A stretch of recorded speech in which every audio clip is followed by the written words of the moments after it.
Remember 2021? The world went absolutely bonkers for NFTs. Digital pictures of bored apes and pixelated punks were selling for millions of dollars, and it kicked off this global frenzy. But just as fast as it all blew up, the whole market came crashing down. So today, we're going to dive into the incredible rise and the spectacular fall of NFTs. To really get your head around just how massive this whole craze was, you only need to hear one number. In 2021 alone, more than $25 billion worth of NFTs were traded.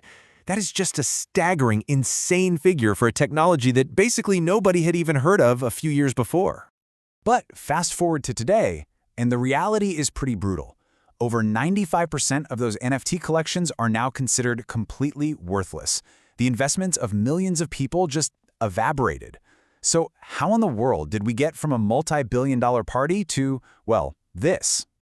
To understand how this thing exploded, we've got to go back to the beginning. Before all the celebrities and the crazy headlines, NFTs were just this tiny niche corner of the crypto world. It was truly the calm before the storm.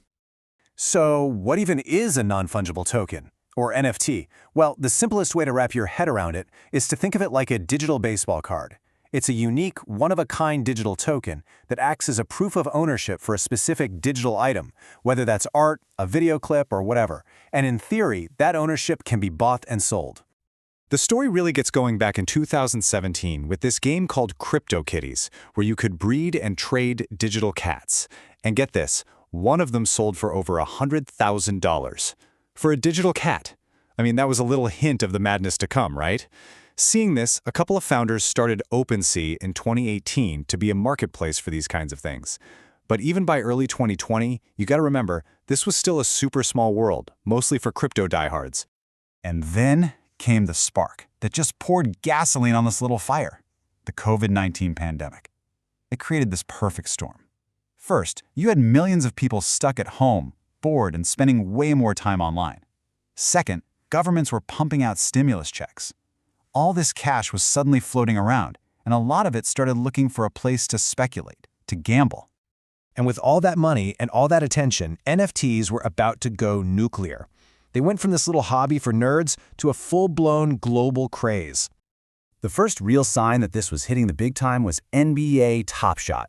They sold officially licensed video clips of basketball highlights as NFTs. Fans went crazy for it. In just 1 month in early 2021, they did over $200 million in sales. And a single clip of a LeBron James dunk, it fetched over 200 grand. But the moment that really just blew the doors off everything was this. In March 2021, a digital artist known as Beeple sold an NFT through the prestigious Christie's auction house. The final price tag was a jaw-dropping $69 million. The art world's heads exploded, and suddenly, NFTs weren't just a crypto thing, they were on the front page of every newspaper. After that, it was a free-for-all. The floodgates were wide open. You had Paris Hilton, Jimmy Fallon, Steph Curry. Every celebrity seemed to be talking about their bored apes. It created this insane wave of FOMO. That's the fear of missing out. It seriously felt like everyone was getting rich, and if you weren't in on it, you were the fool. All that hype, all that FOMO, it led to what we can only describe as peak insanity. The absolute top of the mountain where things just got completely nuts. Hey, remember that little marketplace, OpenSea? Well, by this point, they were basically selling the picks and shovels in this new digital gold rush. And by January 2022, investors valued the company at an eye-watering $13.3 billion. Its two young founders became billionaires on paper almost overnight. But if you need that one perfect, almost comical story to show you how completely detached from reality things had gotten, here it is. Someone paid $1.3 million for a JPEG of a cartoon rock. Yeah, a digital rock. I mean, if that wasn't the bell ringing at the top of the market, I don't know what was. You know, every bubble, every mania follows the same script. After that crazy, euphoric high, there's always the crash. And for NFTs, the great collapse was coming, and man, was it coming fast. And when I say fast, I mean shockingly fast. Look at this. At the peak in January 2022, we're talking $17 billion in trades in a single month. Fast forward just 9 months, and that number had plunged by 97%.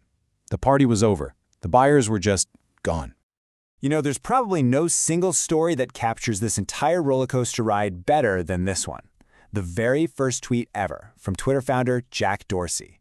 It got sold as an NFT back in 2021 for nearly $3 million. And the guy who bought it, he was dead serious about it. He told the press, "This is the Mona Lisa of the digital world." And that quote, it just perfectly captures the belief at the heart of the boom, that just because something is digitally scarce, it must have huge, permanent value. Well, he was wrong. When he tried to resell that digital Mona Lisa just 1 year later, the highest bid he got was a measly $6,800. Let's do the math on that. That is a 99.8% collapse in value. In just this one story, you see the entire cycle, the wild hype, the crazy valuation, and the brutal crash back to reality. So why? Why did it all fall apart so spectacularly? Well, it all comes down to one word: trust. It just vanished. You had studies coming out showing that a huge chunk of the trading volume was likely wash trading, basically people selling NFTs to themselves to pump up the prices and create fake hype. Then you had insider trading scandals at OpenSea itself. Plus, there were all the phishing scams, the wallet hacks, and these rug pull projects where founders just took the money and ran. And on top of all that, the entire crypto market was entering a crypto winter, which just dragged everything down with it. Okay, so after all that chaos, after the boom and the bust, what's actually left? And more importantly, what's the big lesson we should all take away from this whole saga? Well, a 2023 analysis really brought it all home, full circle. It found that, 95% of NFT collections are effectively worthless today. We're talking zero buyers, zero trading volume. All the money invested by over 23 million people, poof, gone. And this brings us to the most important lesson of all. The NFT boom was, for all intents and purposes, a modern-day gold rush. And just like the gold rushes of the 1800s, most of the people who went out there chasing gold ended up with nothing. The people who made the real, lasting fortunes, they were the ones selling the tools to all the dreamers. The picks, the shovels, the durable pants. Companies like Levi's got their start doing just that. History has a funny way of rhyming, doesn't it? Manias like this, they're going to happen again. It's just human nature mixed with new technology. So that leaves us with one last, really important question for you to think about. In the next gold rush, are you going to be out there digging for gold, or are you going to be the one selling the shovels?